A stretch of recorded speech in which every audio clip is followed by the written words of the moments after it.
aujourd'hui là, on va attraper tous les démons qui sont en train de se promener là. N'est-ce pas que les gens disent qu'ils ne sont pas possédés?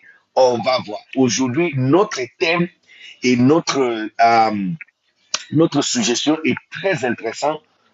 Comment savoir si quelqu'un, ou même toi-même, tu es possédé. Comment savoir quelles sont des fondations solides bibliques qui soutiennent tout cela. Alors, à la fin de live aujourd'hui, tu vas savoir quels sont les signes bibliques d'une possession diabolique. Aujourd'hui, notre sujet tourne autour d'un sujet que les gens sont en train de nous mamailler vraiment sur les réseaux. Ils sont vraiment en train de nous mamailler. Yeah, yeah, ils sont en train de nous mamailler même. En train de nous parler de ce qu'ils pensent sont des possessions diaboliques. Alors, notre thème aujourd'hui, c'est démonologie. Prenez ça comme cours de démonologie. On va faire un, deux, trois, selon l'inspiration. D'accord? Et puis, le thème aujourd'hui, ce sujet aujourd'hui, c'est comment savoir quels sont les signes bibliques quand une personne est possédée, n'est-ce pas? Quels sont des comportements ou des changements dans des personnalités qui peut indiquer qu'une personne est possédée, n'est-ce pas? Est-ce qu'il y a des signes précurseurs qui montrent des possessions diaboliques, n'est-ce pas? Et puis, que faire si l'on soupçonne qu'un proche est possédé? Je pense que ça, on va faire ça dans Démonologie 2. Ce qu'on doit faire quand tu suspectes que quelqu'un est possédé. Mais il est très important que vous soyez éclairés sur ces sujets. Il n'y a pas longtemps, euh, toute l'Internet a été bouleversée par un film Netflix, d'accord? Un film Netflix qui, je pense que le titre du film, c'est La Délivrance. Et il y a eu beaucoup de discussions à ce sujet-là, beaucoup de discussions à ce sujet par rapport à une possession diabolique. Donc, aujourd'hui, là, on va parler de cette histoire de possession diabolique-là. On va parler de cette histoire de possession diabolique. Et il est très important que chacun de nous, n'est-ce pas, chacun de nous soit éclairé sur ces sujets. D'accord? Chacun de nous doit être éclairé sur ces sujets parce que tu ne peux pas être un chrétien et tu ne connais pas quels sont les signes bibliques, n'est-ce pas? Quels sont les signes bibliques d'une possession diabolique? D'accord? Donc, euh, euh, euh, euh, il y a un film là où il y a un petit garçon qui était possédé et qu'il est monté sur le mur et puis il grimpait sur le mur comme ça. Hey! Donc les gens étaient tourmentés. Il y a des gens qui étaient tourmentés. C'est-à-dire que la femme a appelé l'enfant et j'ai oublié même le nom de l'enfant. Elle a appelé son enfant. Il dit, pense Yvan ou quelque chose comme ça. Et puis l'enfant dit, Yvan, ce n'est pas ici. Yvan, ce n'est pas ici. Et puis il est monté sur le mur comme ça, comme un Spider-Man. Il est monté sur le mur comme un Spider-Man. Et tu as l'impression que oui, comme un Spider-Man, pour gentillesse, tu as vu, non? Comme un Spider-Man, il est monté sur le mur comme ça, et puis avec son visage qui a changé. Et tu as l'impression que, écoutez, tu as l'impression que aussi longtemps que quelqu'un n'est pas arrivé à ce niveau, il n'est pas possédé. Ce que les signes d'une possession diabolique, ça se manifeste de cette façon. Mais tu vois, les amis, vous devrez être éclairés sur ces sujets. Pourquoi? Parce que beaucoup de gens que tu vois sur la route sont possédés, y compris certains d'entre vous même qui sont connectés là. Possession diabolique là, c'est partout. C'est partout. C'est partout. On est en train de discuter sur le sujet des possessions diaboliques. Quels sont les signes précurseurs qui dépitent une possession diabolique?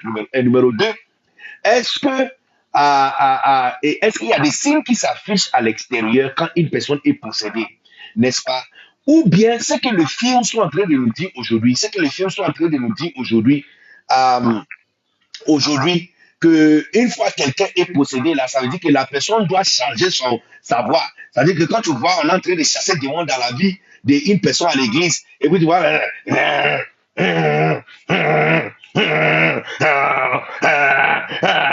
ça veut dire que ça, c'est quelqu'un qui est possédé des démons. Donc, aujourd'hui, là, on sera bien éclairé, bien, bien, bien, bien, bien éclairé. Est-ce que ce que les films sont en train de montrer, que ce sont les signes des possessions diaboliques. C'est ça, en fait, une possession satanique. C'est-à-dire que quand quelqu'un est possédé par un démon, la personne doit ramper sur le mur et commencer à...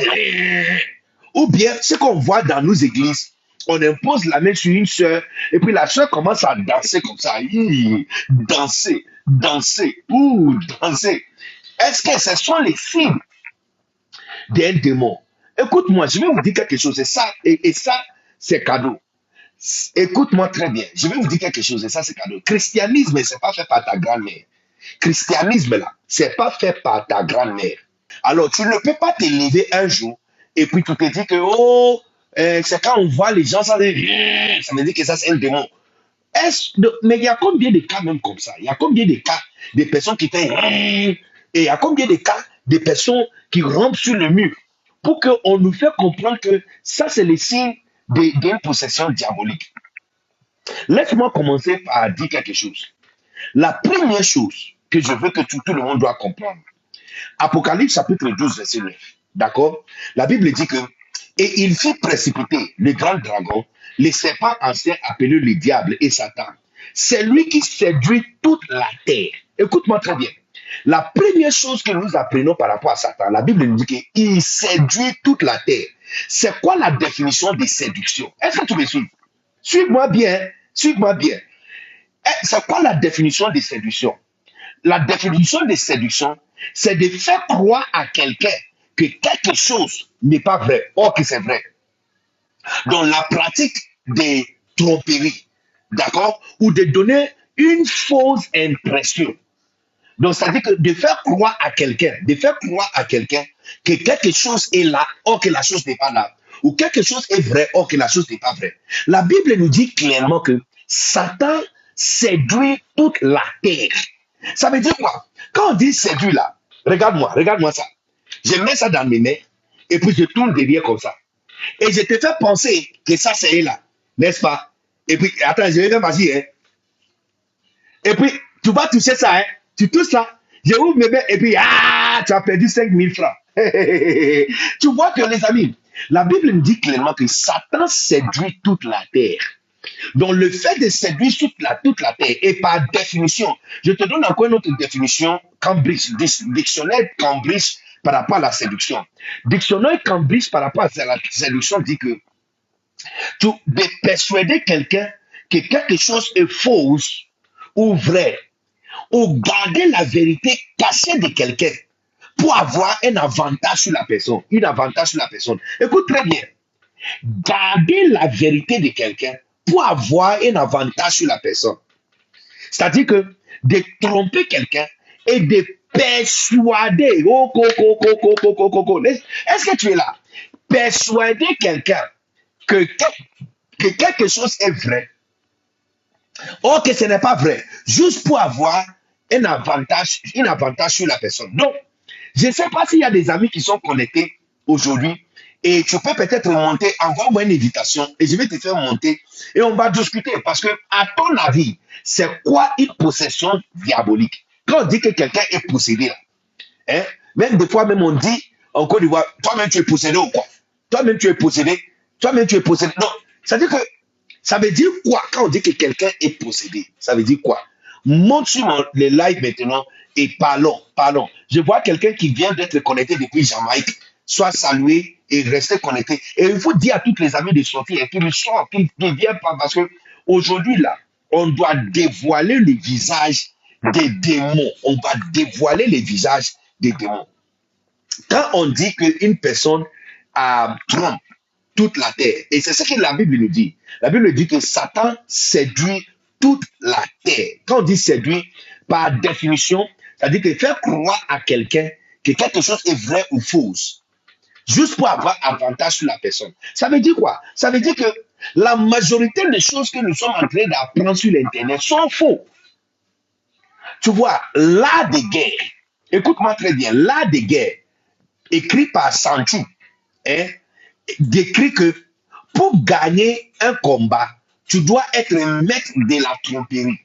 Pour gagner un combat, tu dois être maître de la tromperie. D'accord? Donc, quand on dit maître de la tromperie, ça veut dire quoi? Ça veut dire que si tu seras sur la montagne, fais croire à ton ennemi que tu seras dans la vallée. Si tu vas lui combattre devant sa porte, faites-lui croire que tu seras sur le terrain. Si tu as 10 000 combattants, faites-lui croire que tu as 2 000. Ça dit que faites-lui croire que tu fouilles alors que tu tournes derrière pour l'attaquer par derrière. Donc vous allez remarquer que tous les sports du monde sont construits sur l'art de la tromperie. Je te donne un exemple. Pourquoi on aime l'affaire de Messi? Messi. Pourquoi on aime l'affaire de Messi? Messi, Ronaldo. Pourquoi ces gens sont des bons joueurs? Un bon joueur, c'est un bon trompeur. Un bon joueur, c'est un bon trompeur.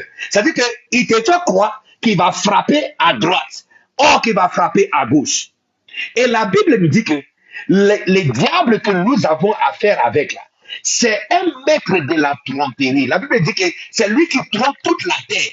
Ça veut dire quoi? Ça veut dire que la manière dont on nous fait comprendre que ça c'est une possession diabolique a pu but tromper tout le monde.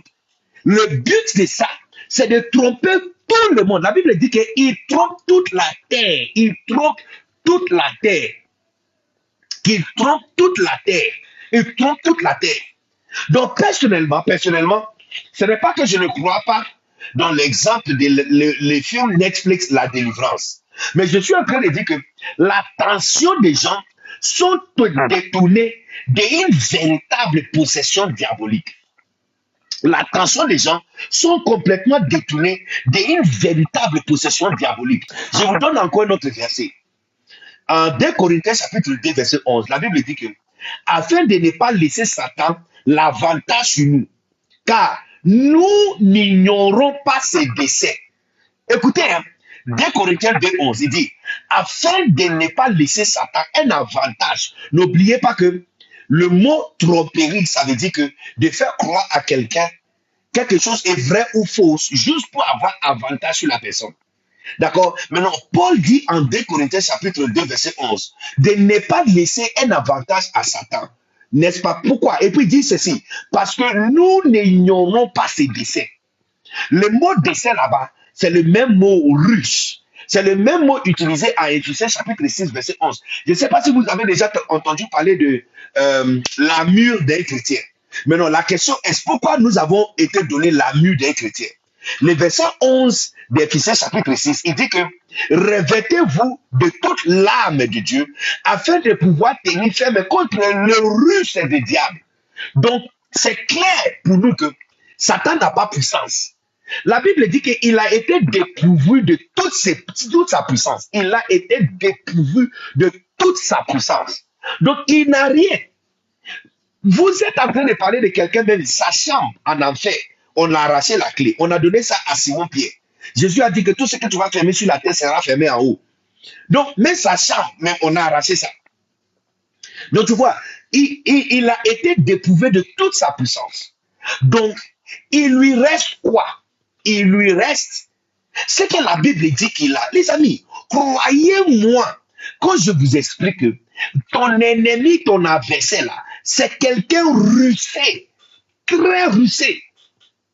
La Bible dit que vous devez vous revêtir de toute l'âme de Dieu afin de se tenir contre ces Russes. Et puis ça, c'est Paul encore qui parle et qui dit que on ne veut pas, il dit que on ne veut pas que Satan puisse avoir un avantage sur nous parce que nous n'ignorons pas ses desseins.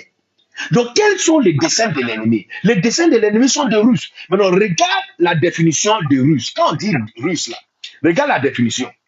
Quand on dit que quelqu'un est russé, on parle de russe de quelqu'un, hein, par définition, Cambridge, il dit procéder habile pour tromper. Maintenant, regarde, artifice, feinte, machination, manœuvre, piège, stratagème, subterfuge, locution russe de guerre pour surprendre l'ennemi et au figurer un adversaire. Donc tu vois, il parle du fait que il dit locution russe de guerre pour surprendre un ennemi. Il dit procédé habile pour tromper. Donc quand on dit quelqu'un est rusé, ça veut dire qu'il a des stratagèmes, stratégies, manœuvres. Il procède d'une manière pour tromper son adversaire afin de gagner et avoir un avantage sur la personne. Les amis, je ne sais pas si vous êtes en train d'apprendre quelque chose de fantastique. Ça veut dire quoi? Ça veut dire que vous avez pour ennemi quelqu'un que la Bible nous dit clairement qu'il est rusé. Ça veut dire qu'il procède d'une manière pour te tromper. Qui veut dire que pour tromper bien quelqu'un, tu lui fais croire que tu es ici quand tu n'es pas là-bas. Tu fais croire à la personne que tu es là quand tu ne seras pas là. Tu fais croire à la personne que voici comment tu te manifestes. Quand véritablement, ce n'est pas comme ça que tu te manifestes.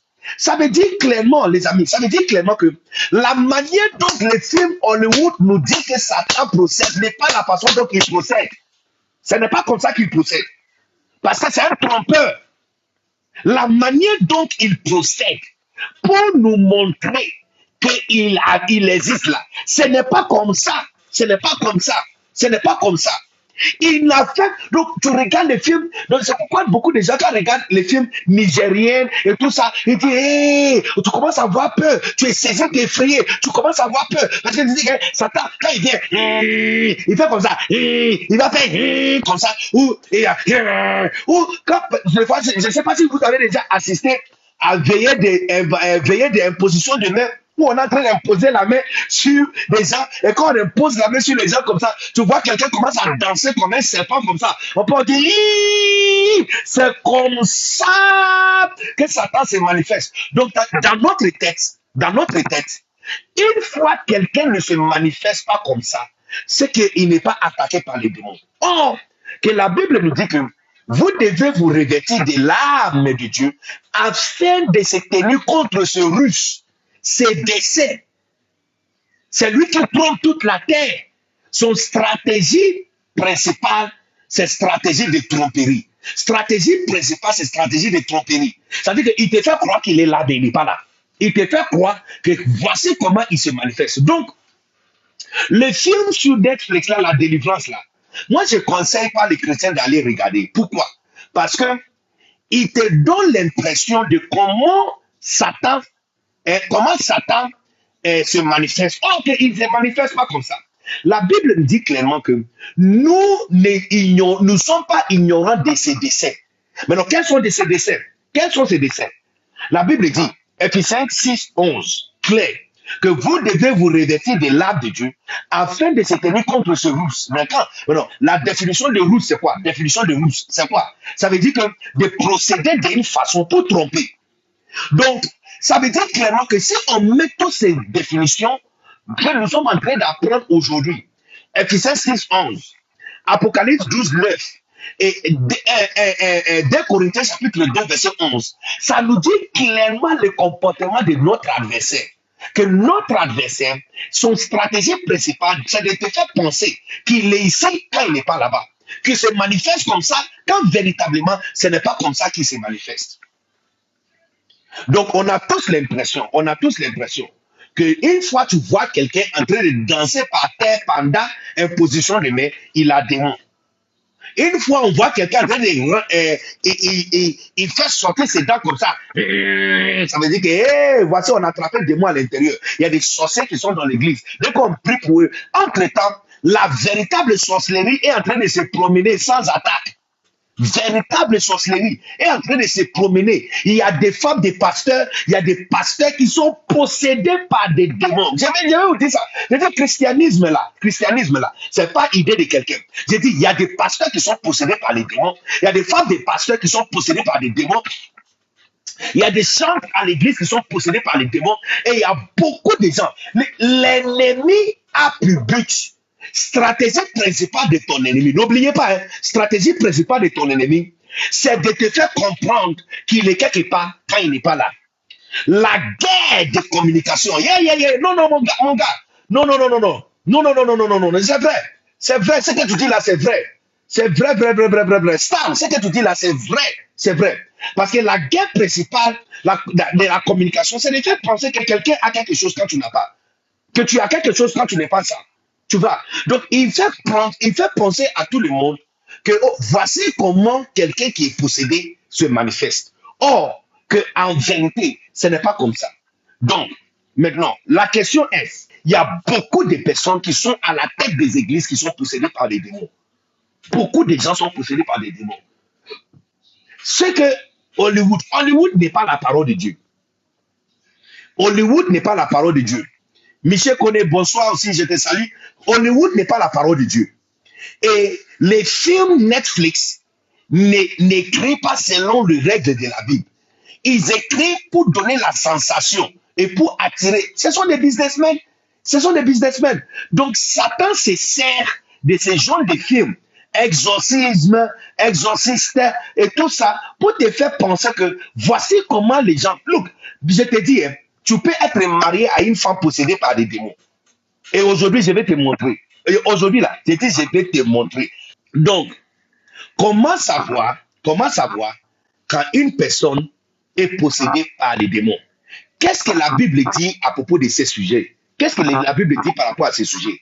Il est très important pour nous. Pourquoi? Parce que, la science médecine, écoute-moi très bien, la science médecine, c'est l'une des sciences les plus développées du monde.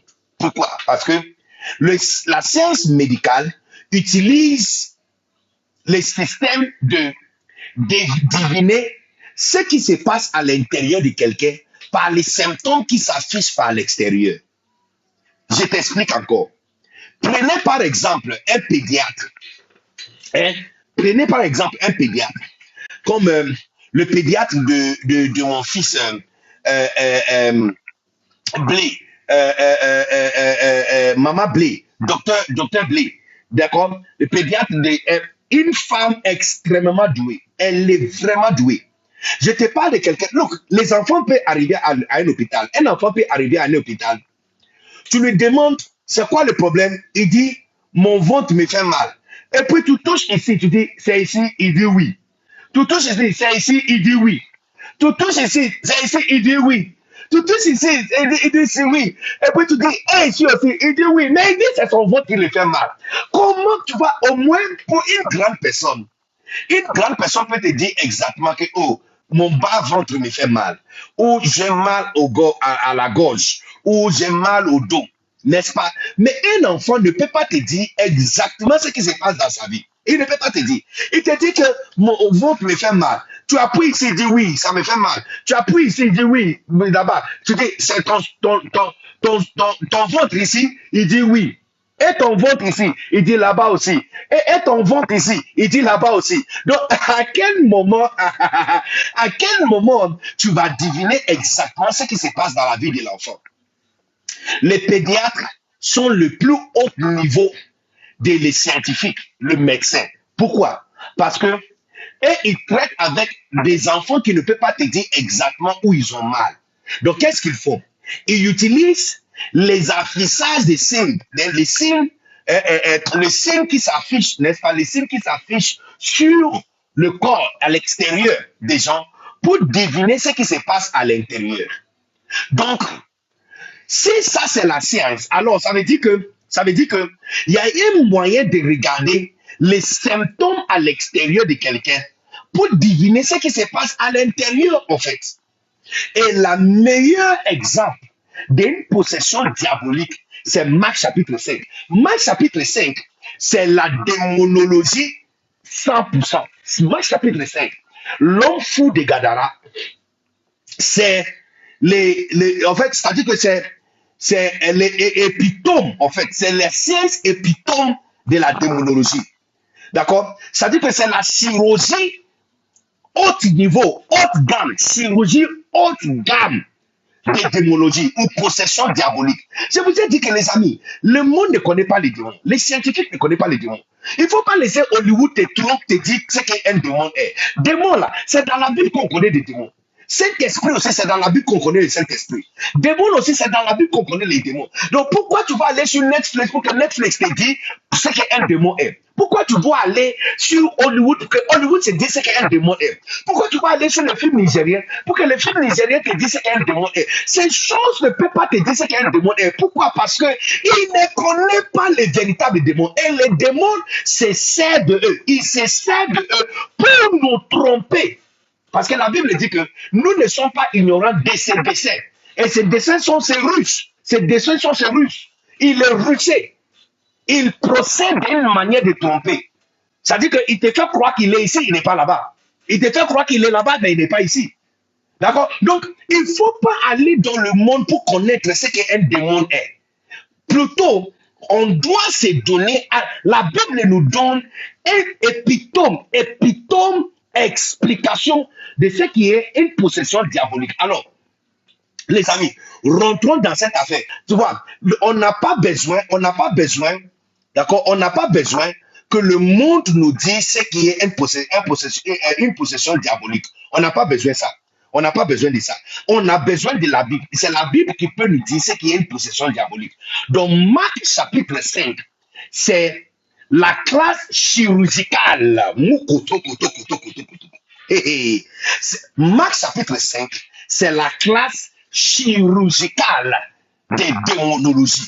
Ça veut dire que si on veut comprendre présence satanique et application ou compréhension des possessions diaboliques, Marc chapitre 5, c'est notre verset. Alors, rentrons dedans et regardons un peu.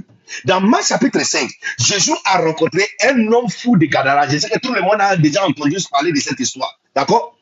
Mais ce qui attire notre attention, ce n'est pas pour le fait que le monsieur était fou, mais parce que lorsqu'il est venu vers Jésus, Jésus lui avait commandé les démons de quitter. D'accord? Mais lorsqu'il a demandé à ces démons de quitter, maintenant, regarde le verset 8. Marc chapitre 5, le verset 8. Il dit ceci, car Jésus lui disait, sors de cet homme, esprit impur. Et il lui demanda, quel est ton nom? Donc Jésus lui avait demandé, c'est quoi ton nom? Il dit, et il lui demanda, quel est ton nom? Légion est mon nom, lui répondit-il, car nous sommes plusieurs. Donc, ce monsieur que Jésus a interagi avec, numéro 1, il était fou.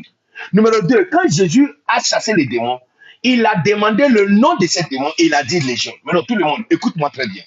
Tapotez, je vais vous dire quelque chose. Le mot Légion, c'est un terme militaire. Le mot légion, c'est un terme militaire. Ça veut dire quoi? Ça veut dire que dans notre temps, là, on allait dire bataillon. D'accord? Dans notre temps, on allait dire bataillon. Parce qu'une fois que tu dis bataillon, le bataillon comprise un certain nombre de personnages spécifiques. Par exemple, si on dit, voici le 5e, 28e bataillon. 28e bataillon, ça veut dire qu'il y a un certain nombre de chars de guerre, il y a un certain nombre de soldats à pied, il y a un certain nombre de snipers, il y a un certain nombre d'ingénieurs, il y a un certain nombre de médecins, il y a un médecin, il y a un dentiste, il y a un cuisinier. Donc quand on dit bataillon, ce n'est pas juste le nombre de soldats, mais aussi c'est des compositions. Donc on ne peut pas dire que ça c'est un bataillon s'il n'a pas de composition d'un bataillon. Mais non, quand on dit légion, c'est terme militaire romain. Donc terme militaire romain là, un légion c'est quoi?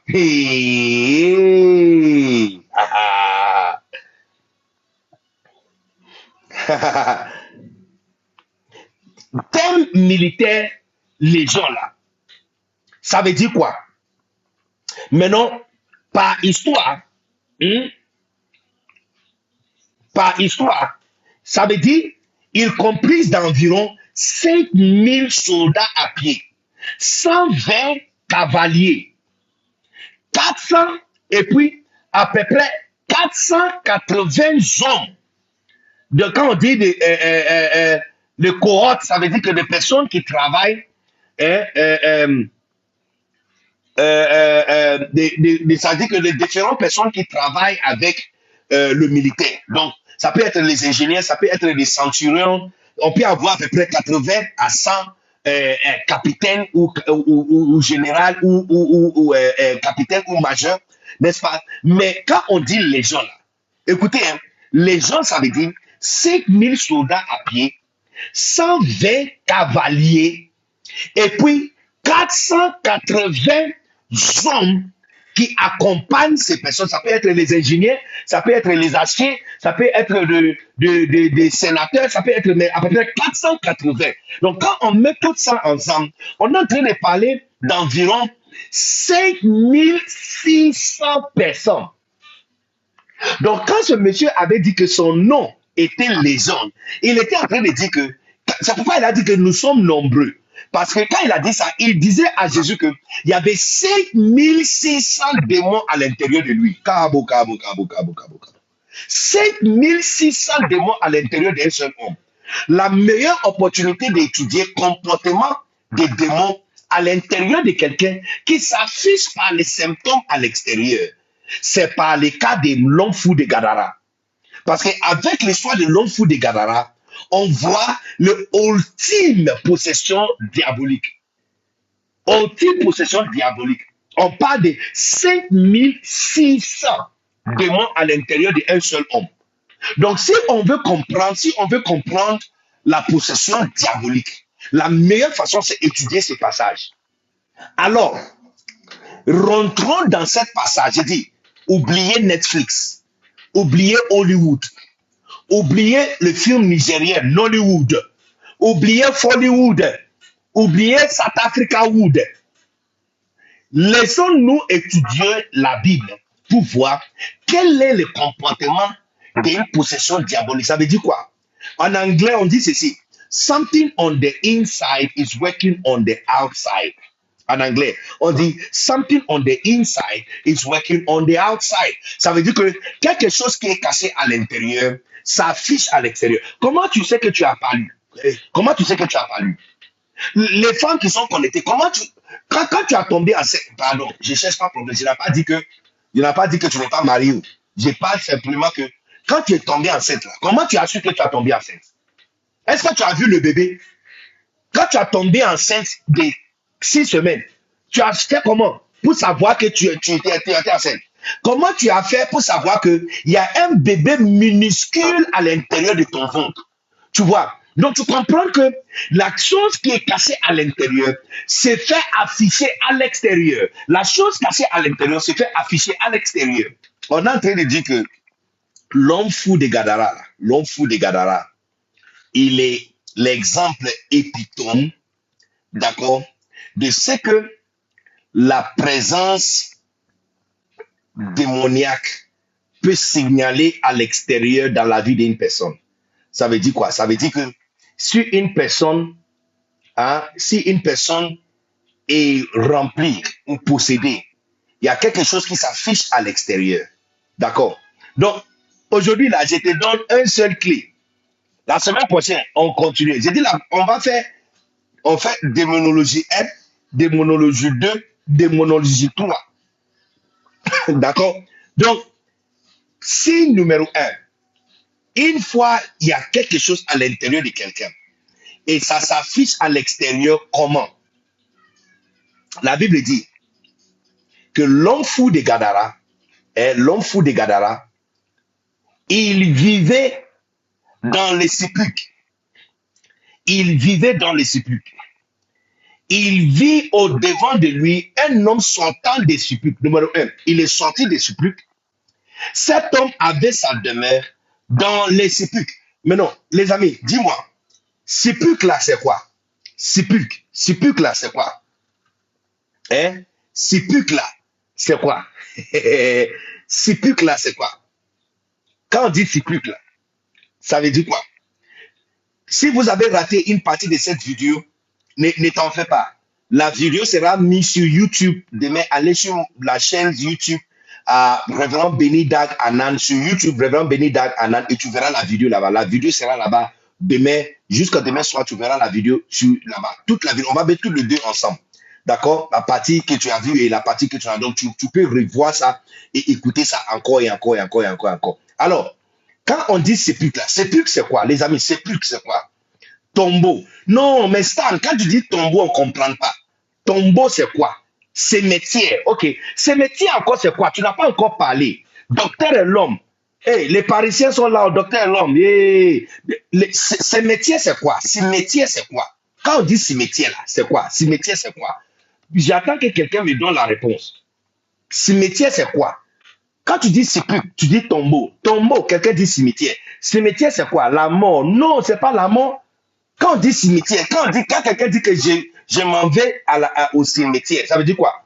Un endroit, les morts demeurent. Yes, un endroit, les morts demeurent. Ou un endroit où on enterre les gens qui sont morts. Écoute très bien, hein. Un endroit où on enterre les gens qui sont morts. Ça veut dire que tous ceux qui sont là-bas, là, l'endroit où on enveloppe le mort. Good, good, good. Ça veut dire que dès qu'on parle de sépulcre, on est en train de parler de l'endroit où les gens qui sont morts habitent. Maintenant, vous voyez que quand il y a un homme qui avait 5600 possessions à l'intérieur de lui, l'endroit où la personne l'a amené, l'endroit où les esprits qui étaient à l'intérieur de lui l'avaient amené, c'est dans le sépulcre, dans les endroits où les morts habitent. Maintenant, j'ai traduit ça. Donc, au lieu d'écouter ce que Netflix est en train de te dire, au lieu d'écouter ce que Hollywood ou Nollywood ou Africa Wood est en train de te dire là, regarde ce que la Bible dit, que quand quelqu'un a une possession à l'intérieur de lui, il lui fait vivre au milieu de morts. Ça veut dire quoi? Ça veut dire que ce monsieur a vécu au milieu des gens qui sont morts et il ne sentait absolument rien. Laisse-moi, je vais découper ça, tu vas comprendre. Quand tu habites dans une maison, chaque nuit, tu entends la toiture en train de faire ti, ti, ti, et tu dors là-bas. Toi et cet homme de Gadara, vous êtes la même. Parce que tu vis dans un endroit où tu peux mourir. Et ça te dit absolument rien. Tu vois, les démons veulent te tuer. À cause de ça, l'une des choses qu'ils font, c'est de t'amener où les morts sont. Donc, par exemple, tu vas aller prendre car. Tu quittes Boaké pour aller à Abidjan. Quand tu regardes le cas là, le tôle même des cars, c'est destiné. Et puis tu vois que le chauffeur là, ils sont en bas en train de tourner quelque chose en bas de cette car là. Et puis tu vois que quand tu vois le cas là, il y a un seul lumière qui est allumé. Et puis tu vois que le chauffeur qui est assis là, il a porté des débardeur. C'est un jeune.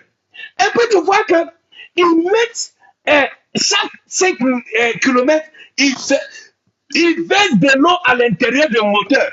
Ma soeur, et tu es resté dans cette case jusqu'à arriver à Boaké. Non, tu vis dans un sépulcre. Tu as passé 6 heures à l'intérieur d'un sépulcre. Tu vois, quand les démons possèdent une personne, ils te fait, ils te désensitilisent, ils te fait perdre l'essence de la mort.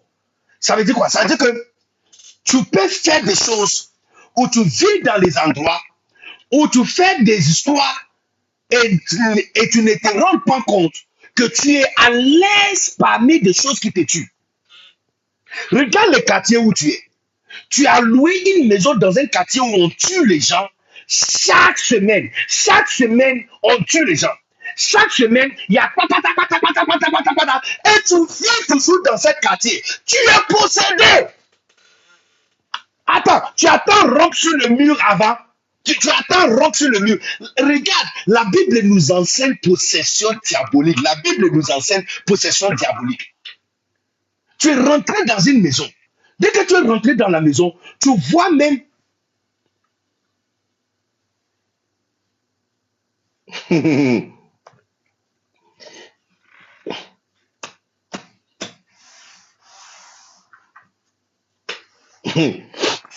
tu vis dans un quartier où les gens disparaissent.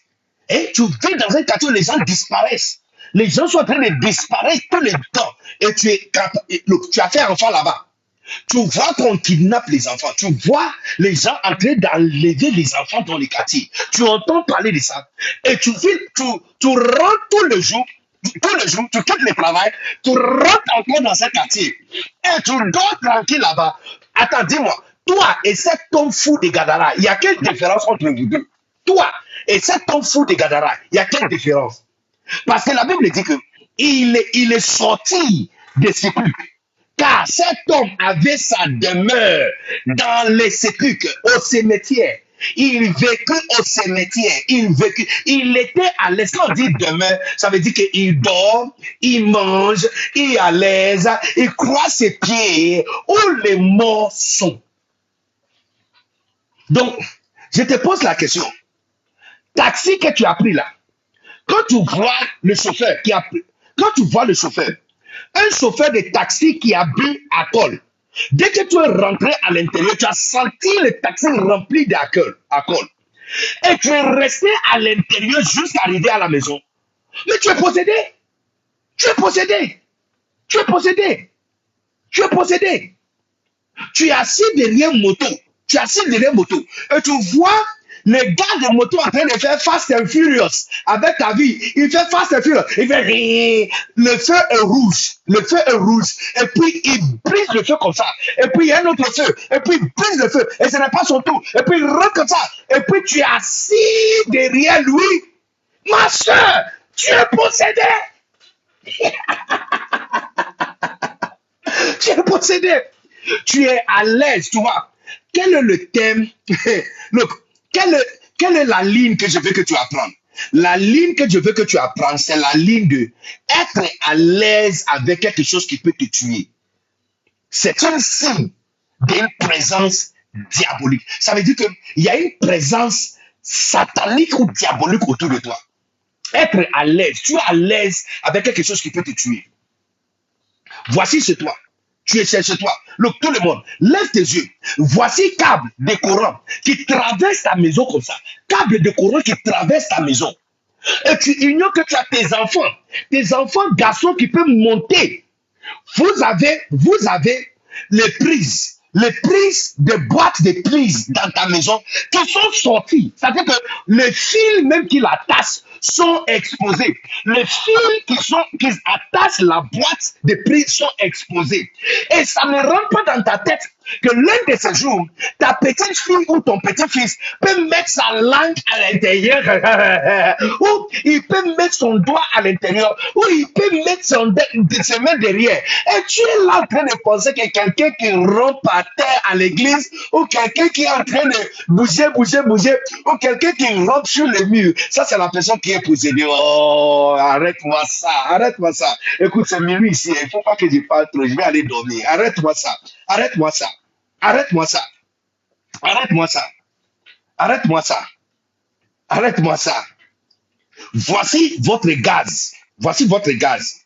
Gaz ne doit normalement, une gaz ne doit jamais être à côté de la cuisinière de feu. Une gaz ne doit jamais être à côté. Normalement, la gaz doit être dehors. Quand tu prépares, tu mets la gaz dehors et tu l'allumes. Dans les endroits où ils sont civilisés là, il y a un cabinet et on met le gaz en bas et puis c'est branché.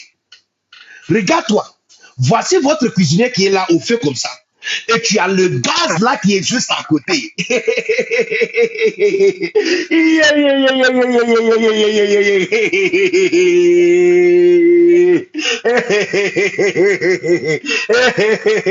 Voici, tu allumes, voici votre boîte de gaz qui est juste un pas à côté de toi. Et tu es là à l'aise en train de préparer la nourriture et en train de parler aussi au téléphone en même temps. Tu es à l'aise avec la mort. Tu es à l'aise. En fait, parce que les démons veulent te tuer, ils te rendent à l'aise avec la mort. Regarde le type de cas que tu prends. Tu veux prendre le médicament. Tu rentres d'accord, attends. Tu rentres dans un hôpital. Toute la salle de réception sent mauvais. Il y a poubelle et ordures partout de l'hôpital.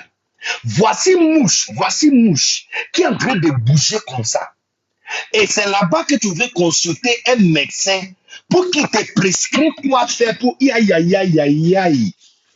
Tu dis que tu as fait, non? Tu dis que tu as fait. Donc tu es parti t'asseoir sous banc et sous appartement d'une femme qui vend à Tchèque quelque part. Voici mouche, de gros garçons mouche là. Le gros, je sais même pas comment on l'appelle là. Tu vois le gros mouche là. Hein? Le gros mouche là. Qui sont là en train de circuler comme ça. Ils sont en train de parader comme ça. Où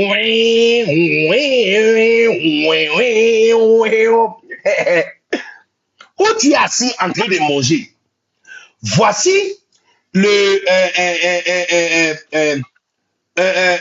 le poubelle public de tous les quartiers qui a débordé depuis une semaine, qui est là juste derrière. La femme a mis sa table. La femme a mis sa table pour te vendre à checker. Le mouche quitte là-bas, vient ici, et ça te dit absolument rien. Tu es là seulement, tu dis, maman, j'ai pu avoir plus de condiments. Et puis, tu manges avec tu chasses les mouches avec quand tu descends avec tes mains, le mouche monte. Dès que tu mets ça dans ta bouche, il descend. Donc, vous êtes en train de faire l'obita, l'obita, l'obita, l'obita. Tu joues piano avec les mouches. Dès que tu mets ta main comme ça, il monte. Dès que tu mets dans ta bouche, il descend. Dès que tu mets ta main comme ça, il monte. Dès que tu mets comme ça, il descend. Et tu es à l'aise. C'est-à-dire que tu es à l'aise. Tu peux aller acheter viande. Tu peux aller acheter viande quelque part. Et tu es à l'aise. Quand tu arrives là-bas, tu vois les mouches qui sont collés contre la viande comme ça. Les mouches sont collées contre la viande. Et tu es à l'aise. La Bible dit que cet homme avait sa demeure parmi les sépulcres. Il avait sa demeure parmi les sépulcres. Il avait sa demeure parmi les sépulcres. Il avait sa demeure parmi les sépulcres. Il avait sa demeure parmi les sépulcres. Il avait sa demeure parmi les sépulcres. Rentre chez toi. Pardon. Rentre chez toi. Rentre chez toi. Tu es asthmatique. Tu es asthmatique, hein? Voici poussière qui a couvert la fenêtre de ta maison. Voici les toits d'araignée qui sont sur le plafond. Voici poussière qui a couvert toutes les choses autour de toi. Et tu rentres à la maison, tu dis, ah, aujourd'hui on est fatigué. Hein? Et puis tu t'allonges comme ça et puis tu dors à l'intérieur. Hey! On peut dormir dans un supplice comme ça. Est-ce que vous ne vous rendez pas compte que où vous êtes en train de dormir, c'est en fait dans un cimetière et qu'en fait, tu es en train de dormir dans ton cercueil. Est-ce que vous ne voyez pas? Est-ce que vous ne voyez pas que le tas que tu as pris, c'est un cercueil? Est-ce que vous ne voyez pas que le moto que tu es monté dessus là, c'est ton cercueil? Est-ce que vous ne vous rendez pas compte que le taxi que tu as pris, donc le chauffeur a les yeux rouges et il sent mauvais d'alcool, c'est un cercueil pour toi? Est-ce que vous ne vous rendez pas compte que le car que tu es en train de conduire et que dès que tu commences à accélérer, le pneu commence à vibrer comme ça et tu rentres à l'intérieur, toi et cet homme fou de Gadara, il y a quelle différence entre vous? Il y a quelle différence entre vous? Rentrez dans ta maison. Rentrez dans ta maison. Beaucoup d'entre nous, les amis, beaucoup d'entre nous, il y a même le prix, c'est-à-dire que le prix de votre, les sockets là, les prix des sockets là, c'est sorti carrément. Il y a certains d'entre vous, tu as connecté à l'ange de la droite de ta maison et ça traverse la maison comme ça pour aller jusqu'à un endroit. Toi-même, quand tu mets les prises à l'intérieur, ça fait tu mets à l'intérieur, ça fait tu mets à l'intérieur, ça fait quand tu mets, tu prends ça, tu connais, ça fait et tu es à l'aise. Tu es là, télévision que tu as connectée. Dès que courant vient comme ça fait pas. Et tu es à l'aise, les gars, tu es à l'aise. Tu es à l'aise. J'ai dit que le premier signe d'une possession dans la vie d'une personne, c'est quand la personne est désensitisée. La personne est complètement désensitisée. C'est-à-dire qu'il n'est pas sensible à la mort autour de lui. Il n'est pas sensible à la mort autour de lui. Il n'est pas sensible. Tous les jours quand il pleut, tu entends la toile de ta maison en train de faire tchi, tchi, tchi, tchi, tchi. Tching. Quand le vent commence à souffler comme ça, la toiture commence, tching, tching, tching, tching. Et puis tu dis, ah, cette toiture même là, il me dérange. Hein. Cette toiture même me laisse pas tranquille pour dormir. Hey! On peut être à l'aise avec un sépulcre comme ça. On peut être à l'aise avec un sépulcre comme ça. On peut être à l'aise avec un sépulcre. Tu dors à l'intérieur de ton tombeau. Est-ce que tu ne le vois pas? Est-ce que tu ne vois pas que l'un de ces jours, ça va tomber comme ça sur toi? Ça va tomber sur toi. Tu vois, je vais te raconter une histoire très triste. Hein. Vous savez, beaucoup d'entre vous, vous ne savez pas, mais quand j'étais en RDC, j'ai perdu mon meilleur ami d'1 mois et demi sur les champs de mission. C'était mon meilleur ami. On a des photos, mon épouse et moi, tu vas le voir. On était à trois, les trois meilleurs amis. Moi, mon épouse et lui, Yvans. Et mon meilleur ami, on est parti en mission ensemble. Quand on était sur la mission, on a loué une maison. Mais on regarde quelque chose, on a loué une maison. Maison qu'on a louée là. En bas, c'était garage. Et la maison est en haut. 2 chambres, salon, en haut. Première fois, on est monté dans la maison. C'est-à-dire que quand quelqu'un saute en haut, si tu es en bas, tu entends ça. Quand quelqu'un saute, tu entends ça. Et puis, des fois, quand il pleuve là, on entend qui, tchon, tching, tchon, mais on disait que oh, c'est rien. Un jour, les gars, j'ai dit, écoutez, un jour, un samedi comme ça, on a entendu pas. J'ai dit, on a entendu quoi? Pas. Hein? J'ai dit, on a entendu quoi? Pas. Quand nous sommes sortis dehors là, voici l'escalier. Voici l'escalier qui connecte, escalier fait de béton, qui connecte en bas jusqu'à la maison en haut là. L'escalier s'est détaché et l'escalier est tombé comme ça. Et on a demandé au propriétaire de la maison de venir nous donner une échelle. Donc on a mis échelle. Je me souviens même que mon épouse est venue de rendre visite. Et c'est par l'échelle qu'elle est montée jusqu'à l'intérieur de la chambre. Et quand on descend, il y a un qui doit tenir en haut de l'échelle et un autre va tenir en bas de l'échelle. Et puis qu'une personne va descendre comme ça. C'est comme ça qu'on montait et on descendait. Et c'est-à-dire qu'il y avait les signes palpables qu'on était à l'intérieur d'un cimetière. Mais les amis, ça veut dire que l'influence diabolique autour de nous a aveuglés de nous faire penser que c'est seulement quand quelqu'un rentre sur le mur que la personne est possédée. Or, 2 jours après, on n'était pas dans la maison, il a plu fortement, toute la maison, après que l'escalier est tombé là, toute la maison se brûlait. Et mon meilleur ami était à l'intérieur, il est mort. Mon meilleur ami de ma vie, il est mort. À tout ça. Et on a pris son corps pour l'amener au Ghana pour l'enterrer. Mais je suis en train de dire que aujourd'hui, quand je pense à tout ça, je me rends coupable de quelque chose. Pourquoi? Parce que cette ignorance, on était ignorant. On était ignorant que les signes d'un proche de la mort imminente, les signes de la mort imminente étaient devant nos propres yeux comme ça. C'était devant nos propres yeux. Et on a négligé. On a négligé. On a négligé. On a négligé. On a négligé. On a négligé. Tu es monté dans un cas. Dès que le cas est sorti de garage seulement, tu vois qu'ils disent qu'il doit mettre de l'eau dedans. Ma soeur, ils mettent de l'eau à l'intérieur des cas pendant que tu es dedans. Et puis, quand ils sont en train de démarrer la voiture là, il fait tchania nya tchania nya nya. Et puis il demande aux gens de pousser la voiture avant que ça démarre.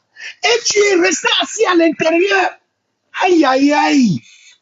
Aïe, aïe, aïe. Aïe, aïe, aïe. Tu es resté assis à l'intérieur. Tu ne vas pas descendre et récupérer ton argent et chercher une autre voiture.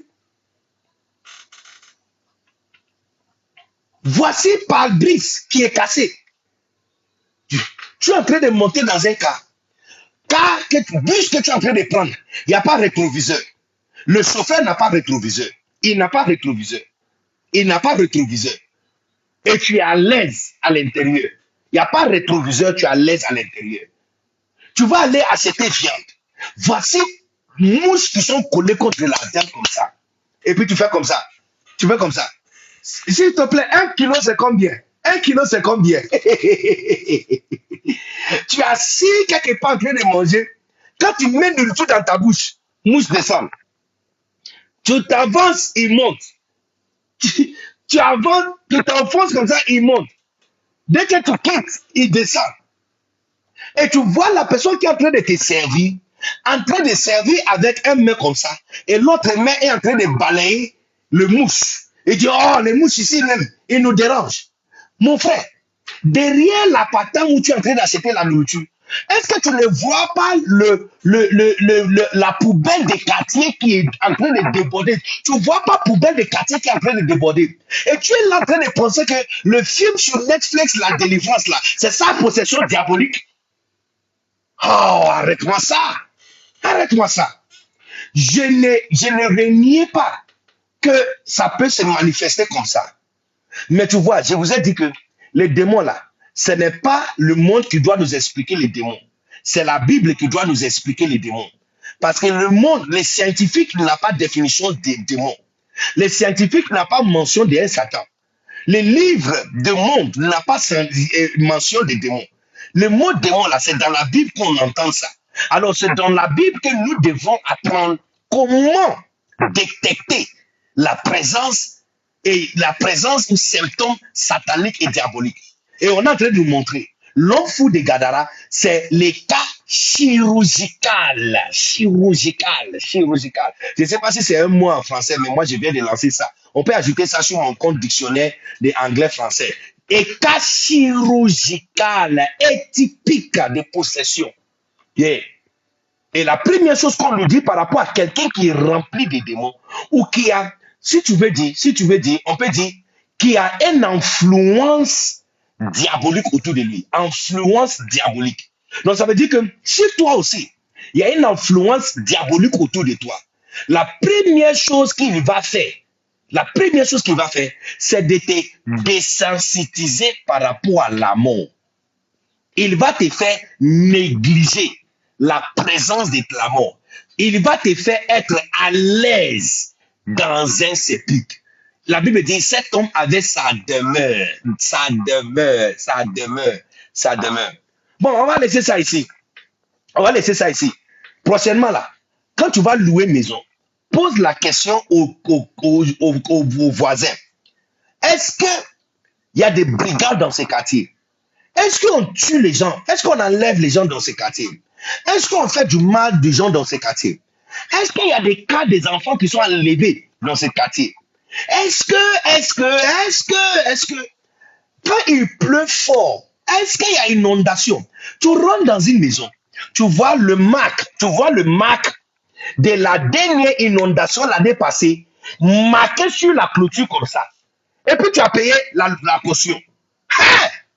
Tu as payé ta caution. Quand tu es rentré, tu as vu sur le mur le marque de l'eau. Comme ça, marque de l'eau. Sur le mur. Hein? Sur le mur.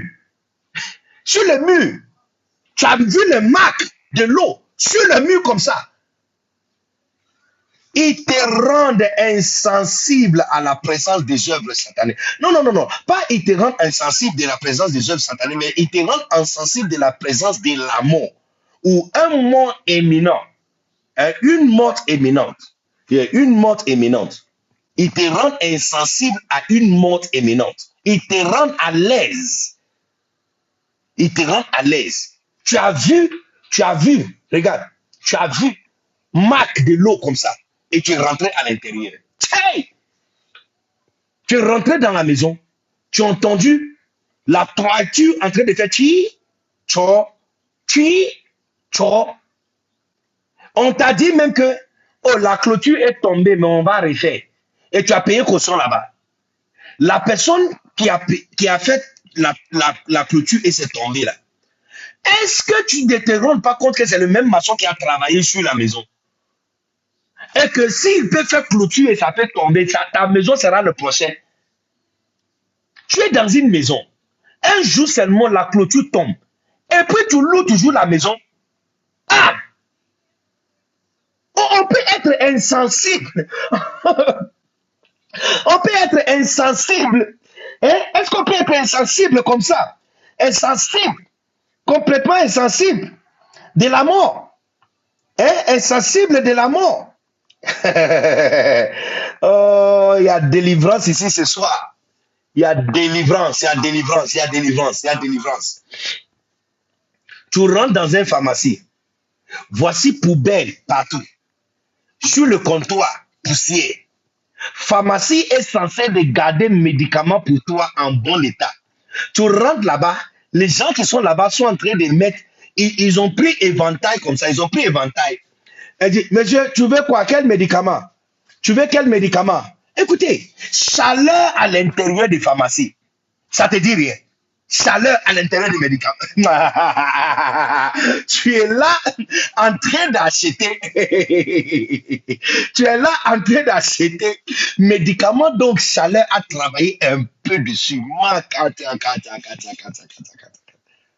Moi là, les gens qui me font plus pitié, hein, sont des personnes qui prennent des cas et qui ne se rendent pas compte que ça, c'est leur dernier cas qu'ils vont prendre. Les gens qui prennent des cas et ils ne se rendent pas compte que c'est leur dernier cas. Donc là, numéro un, on est en train de parler des possessions diaboliques. D'accord? Et on a dit que une fois une personne est possédée par un démon, on ne doit pas se laisser confuse par Hollywood, les films sur Netflix et Nollywood, les films nigériens, ainsi de suite. Pourquoi? Parce que la Bible nous dit clairement par rapport à dans 3 versets, Apocalypse chapitre 12, verset 9, qu'il dit le diable, Satan, qui a trompé toute la terre.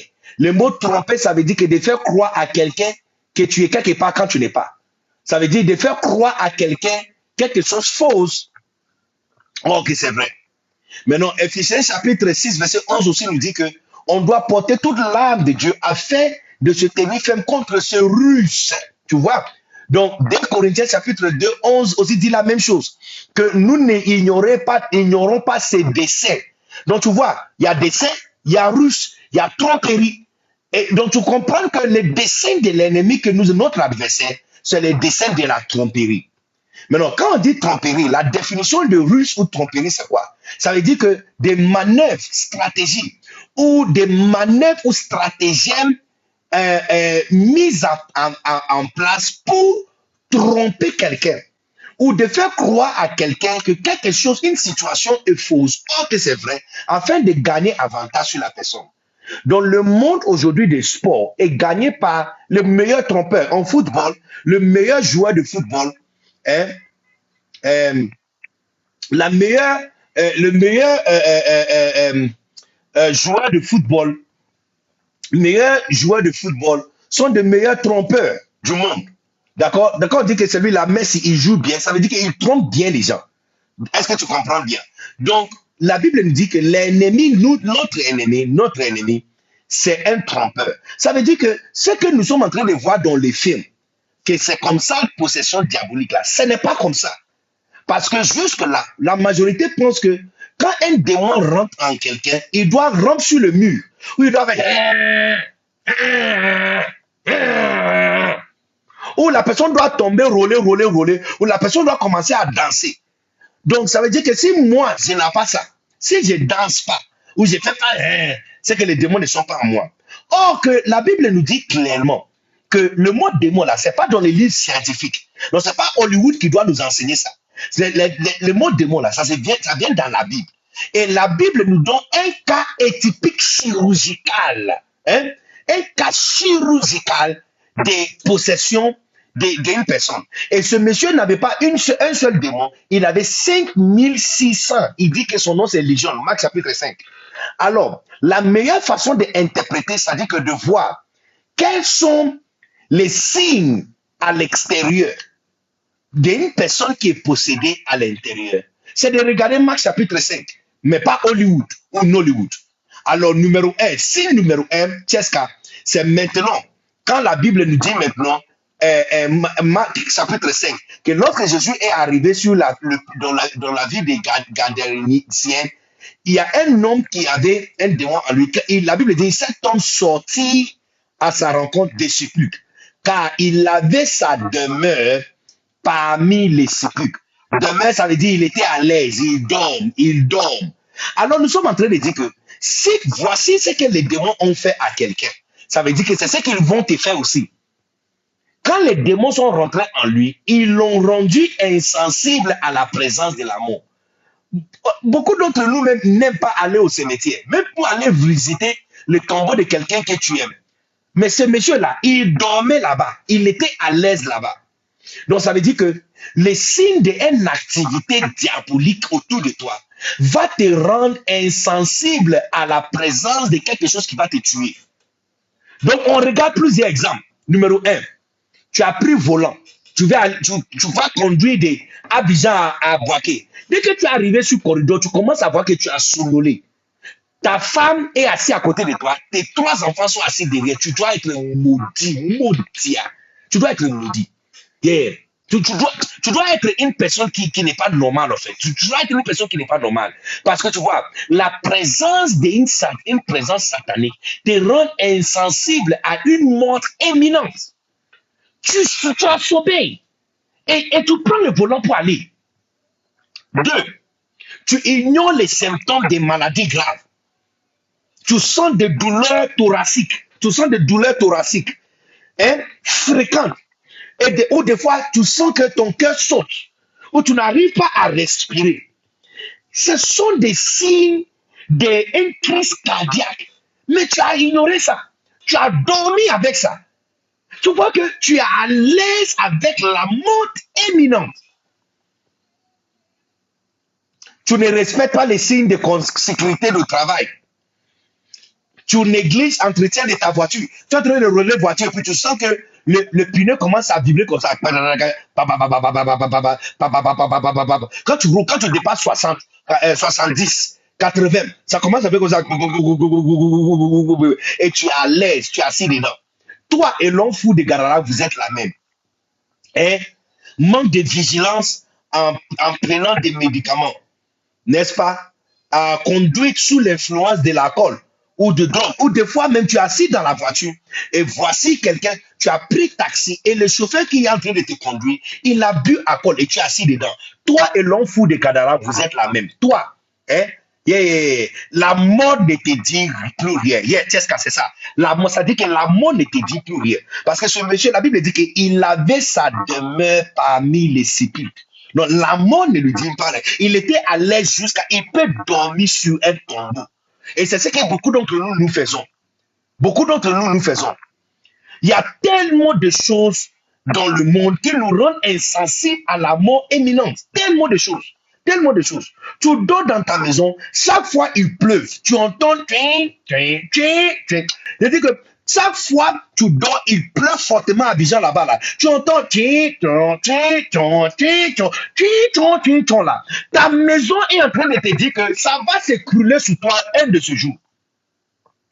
Ou bien, voici un meuble qui est là. Chaque jour quand tu descends là, c'est comme si une partie de l'immeuble est descendue en bas. C'est comme si une partie de l'immeuble, et puis tu te lèves et puis tu dis, ces gens-là, ils ne construisent pas bien. Regarde ce qu'ils sont en train de faire. Ils ne construisent pas bien. Et tu retournes à la maison pour dormir à l'intérieur. Tu dors dans une maison, clôture de la maison tombe. Et tu quittes pas la maison pour aller trouver une autre maison. C'est lui qui a construit la clôture, n'est pas la même personne qui a construit la maison. C'est qu'ils ont négligé. Pour que la clôture tombe là. C'est la même chose qu'ils ont négligé pour ta maison. C'est-à-dire que quand tu deviens insensible à une mort imminente, vous êtes sous une influence satanique et diabolique. Et pour moi là, les cas pires, c'est ceux qui achètent Gaba à côté d'une femme qui a mis sa table derrière la poubelle des quartiers et c'est débordé comme ça. Les mouches quittent là-bas, tu es assis là-bas, tu manges, les mouches viennent et puis tu fais comme ça, hein, et puis tu fais comme ça. Avec cette main, tu manges, avec cette main, tu balayes, avec cette main, tu manges, avec cette main, tu balayes, avec cette main, tu manges, aïe, aïe, aïe, aïe, aïe, aïe. Tu vas au marché pour aller acheter viande que tu vas manger, tomates, viande. Et tu vois mouches qui sont assis. C'est-à-dire que c'est les quartiers. Ils sont en résidence sur la viande. Et puis tu achètes pour amener ça à la maison. Hey les gars, on peut être à l'aise avec la mort comme ça. Donc, il faut plus critiquer l'homme fou de Gadara. Chaque fois que tu vois que toi aussi, tu deviens de plus en plus insensible à la mort imminente, vous êtes en train de marcher comme un homme fou de Gadara. Vous êtes en train de marcher comme quelqu'un qui est sous l'influence satanique. La semaine prochaine, démonologie 2, on va parler encore à propos de d'autres signes. Je dis, la semaine prochaine, on va monter la gamme. Ça là, on parle de demeure. Pardon, quand tu rentres à la maison là, vérifiez la toiture de ta maison. Quand tu vas rentrer dans ta maison, pardon, demandez au propriétaire quand était la dernière fois ils ont fait maintenance de tout le bâtiment. Pardon. Quand tu vas rentrer à la maison, vérifiez la dernière fois l'entretien de ta voiture a été fait. Avant de voyager, vérifiez les pneus, le niveau de gonflage des pneus, là, vérifiez. Il ne faut pas déborder. Si le fabricant a mis 3 kilos là, il ne faut pas mettre 4 kilos pour dire que tu veux quand les piliers sont debout comme ça. On peut aimer la mort comme ça. La prochaine fois tu rentres à la maison là, pardon, tous les prises de la maison qui sont détachées de mur et les fils sont exposés derrière, pardon, cherchez l'électricien, remettre ça et colle ça bien. Regarde chez toi. Il ne faut pas que fil de courant ne doit pas traverser maison. Pardon, écoute-moi. Hein. Je dis, si tu as des enfants dans la maison, fil de courant ne doit pas être visible à l'œil. Fil de courant ne doit jamais être visible. Ils doivent tous être dans un conteneur, dans une boîte. Comme ça, quand ça chauffe la boîte et ça va sauter le compteur. Ça va sauter le compteur. Donc, pardon. Forcément, tu rentres à la maison, vérifie. Fils de courant qui sont toutes exposés, c'est un mort imminent. Tu as des petits bébés dans la maison et tu as des prises qui sont détachées. Tu as des fils de courant qui traversent la maison. Votre gaz dans la cuisine est juste à côté de la cuisinière. Le gaz est là, la boîte de gaz est juste attachée à côté de la cuisinière. Et tu es là en train de griller œuf, en train de parler au téléphone. Tu veux mourir. C'est la mort même qui t'appelle. Pardon. Prochainement là. Prochainement. Look, la présence du Saint-Esprit dans ta vie. La Bible dit, Jésus a dit, l'ennemi vient pour t'égorger, pour te dérober et pour te faire du mal. Il dit, moi je suis venu pour te donner la vie. Et la vie en abondance. Ça veut dire quoi? Ça veut dire que la présence de Jésus dans ta vie t'amène à être sensible à la vie. Toute chose qui te rendre insensible de la mort et qui te met à l'aise avec quelque chose qui peut te tuer. Aïe. Donc les filles, pardon, prochainement tu vois garçon qui gifle les gens là. Il faut l'éviter, il peut te tuer. Garçon qui gifle, il peut te tuer. Tu es un garçon qui te gifle. Ok. tu es à l'aise. Avec quelque chose qui peut te tuer. Alors que Dieu vous bénisse les amis. Et on dirait que vraiment on a touché les nerfs aujourd'hui parce que je ne savais pas qu'il pouvait faire sauter un live comme ça. Amen. Tout le monde doit entendre la définition et explication biblique sur ces sujets-là. Et parce que Hollywood, Nollywood et Africawood est en train de nous enseigner. D'accord? Donc que Dieu vous bénisse, passez une excellente nuit. Pour moi, c'est déjà minuit 30, c'est longtemps dépassé l'heure où je dois dormir. Demain, j'ai une conférence. Alors, la semaine prochaine, mardi, 20h GMT, 22h l'heure de Paris, ça sera un autre toc, pasteur. On va ouvrir la porte et nous allons parler encore démologie partie 2. Que Dieu te bénisse et mouah.